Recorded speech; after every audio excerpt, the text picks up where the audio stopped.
is a fucking, basically an amalgamation of, like you said, it reminded you of Shadowhawk. We're speaking in reference to a Azrael Batman poster that I got today that's on my bookshelf. It's fucking cool. I'll insert a picture of it here. I don't know why I decided to record this conversation, but here we fucking go. Tangent. So anyway, the reason he looks like Shadowhawk is because, like, the whole reason why Azrael was created in the 90s was because basically Spawn, Shadowhawk, all these, like, super grim, even, like, Moon Knight, and, like, all these, like, super grim, just kill motherfuckers. edgy, like, kind of Batman archetypal characters were out there who were all hard-edged. Yeah. And around that same time is when people started being like, why doesn't Batman just, like, kill his villains? Not to mention it had just been reinforced in the Tim Burton movie that that's a thing Batman should do.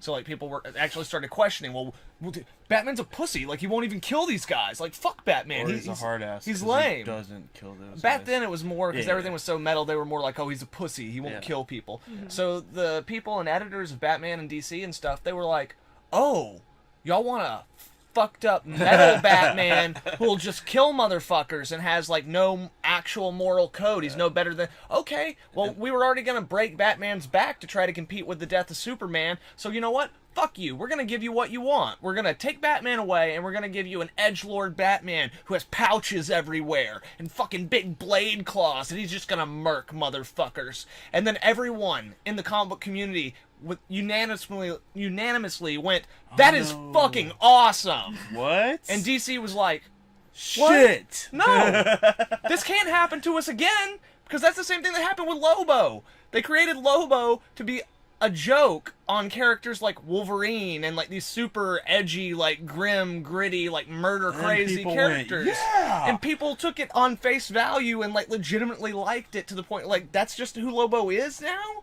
And he's fun, but they're not really making fun of that kind of character anymore. He's just one of them. And, like, I say this as someone who loves Lobo, but fuck Azrael Batman. I literally ironically have the poster up. Because in the 90s, as a kid, I thought that looked really cool. Yeah. Oh, yeah, I get it. But when I recently reread Nightfall, it's not. Yeah. He's not. Yeah. No. Well, it's like I have one issue of Shadowhawk. That's why I know this. And it is clearly a 90s one, because it's like 3D print weirdness. All the colors are the fucking same brown, and like you have gray, like the fucking poster. It's got silver, blue, and shit brown. Oh man, shit brown. I will say this makes no sense. I will say this. That is the Azrael costume when it still technically looks cool. Yeah. No, later, it looks cool, but like.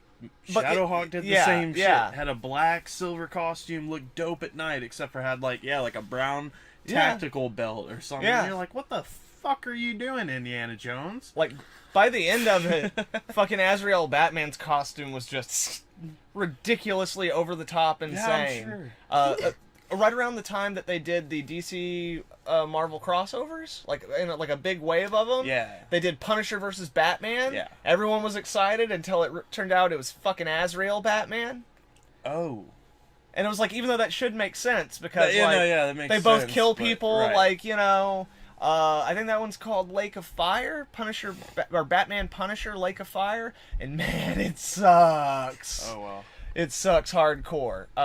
Luckily, a while after that, they did another one where it was Bruce Wayne Batman and Punisher, and fucking John Romita Jr. fucking draws it. Yes. Like, my favorite Punisher artist. And I think it was the first time he got to draw Batman, so his Batman's really rough, but, like, if you dig his work, it's a great book.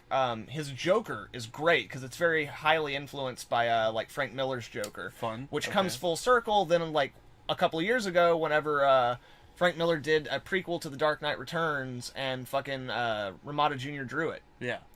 Which is a great book. It's like the best book Frank Miller's put out in 10 years. But anyway, going back to what we were saying, Azrael was supposed to be like a thing to make the audience realize that things had gone too far. Yeah. That, like, when Batman starts killing motherfuckers and wearing, like, huge spikes and stuff, the edginess, like the metal of it, has gone too far. So why don't we go back to something more traditional? And then it bit him in the ass, and then Nightfall went on like twice as long as it was supposed to go on.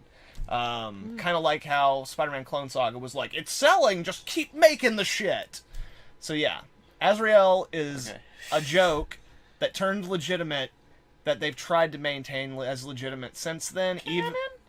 Oh yeah, he's still in there. Oh god. He's still in there. I think he's on one of the new Justice League books that they're putting out, like Justice League Odyssey or something. Oh, okay. They just did a big story arc with him in Detective Comics. It was actually kind of cool. So were they saying now, like, he's not really like, he's Superman, Well, he's Cyborg not, Superman. Well, now he's just Azrael. You know, Okay. like, he's not Batman anymore. I see, because I haven't heard shit of this guy. No, yeah, now he just goes by, like, Azrael, and I think they brought him back in New 52. I don't know. I didn't read most of that bullshit. But Shout out. I've read a lot of it, but I didn't read any fucking Azrael stuff, because fuck Azrael. He's got a fan base, not as much as, like, the Red Hood, but you know what? Fuck the Red Hood, too. You know. Until the new... They're both characters who should have been turned into... Okay, Oh, Red Hood was Yeah. a villain. Yeah, we're waiting for White became a Knight to hero. come back out, and then Right. we'll see what happens. Red Hood was a villain, made him into a hero. Azrael Batman was an anti-hero that crossed the line to villain, and then ever since they've been trying to, like, legitimize him as a hero, and it's like both of them would just be better as fucking villains. But why the Red Hood would be better as a villain is a completely different subject matter, and we're already trying to record something else, guys, so I don't know Yeah, when this this isn't- video's coming I out. was gonna say this isn't But even. if it comes out beforehand, make sure and check out the What You Mean You Ain't Seen for motherfucking Antiviral, which is what we're supposed to be recording right now. So anyway, thank you guys. You knew the deal. Subscribe, all that shit. Later. Bah. Blah, blah, bye. Fuck Azrael.